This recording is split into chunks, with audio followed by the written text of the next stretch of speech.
Qui est cet homme qui se dit Premier ministre des Chagos? Il affirme vivre sur une île de l'archipel chagossien depuis plusieurs mois et se fait appeler Premier ministre. Voici Michelet Mandarin. Fils d'un chagossien expulsé à l'âge de 14 ans, Michelet Mandarin est né et a grandi à Maurice. Il y a vécu jusqu'à ses 22 ans avant de partir pour le Royaume-Uni, dont il a obtenu la nationalité. Ancien cuisinier puis chauffeur de bus à Londres, il s'est autoproclamé Premier ministre des Chagos après un simple sondage en ligne financé par le Great British Pack. Car oui, derrière Michelet Mandarin et sa volonté que les Chagos restent britanniques, se cache la crème de l'extrême droite anglaise. Le Great British Pack, c'est ce mouvement d'extrême droite au financement opaque qui juge Nigel Farage trop mou et dont les responsables relaient la théorie du grand remplacement et de l'islamisation du Royaume-Uni. Et c'est ce mouvement qui a financé le site internet, les avocats et le départ de Michelet Mandarin dans l'océan Indien. Aujourd'hui, Michelet Mandarin dit incarner le gouvernement chagossien britannique en exil sans aucune légitimité réelle.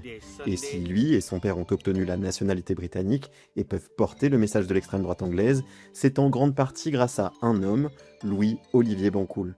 Président du groupe réfugié Chagos, Olivier Bancoul a passé des décennies à se battre dans les tribunaux britanniques pour les Chagossiens et leur droit au retour. Pour rappel, en 2019, la Cour internationale de justice a estimé que le détachement des Chagos à l'île Maurice était illicite. Et quelques mois plus tard, lors de l'Assemblée générale des Nations unies, 116 États membres ont exigé la rétrocession des Chagos à Maurice. En 2024, Londres et Port-Louis signent un accord historique. Le Royaume-Uni reconnaît la souveraineté de Maurice sur les Chagos, y compris de Diego Garcia. Mais le coût de cette rétrocession, le bail militaire de Diego Garcia et le retour de Donald Trump à la Maison-Blanche ont mis à l'arrêt les négociations et relancé la bataille autour de la base anglo-américaine et de la souveraineté de l'archipel, en dépit du droit international.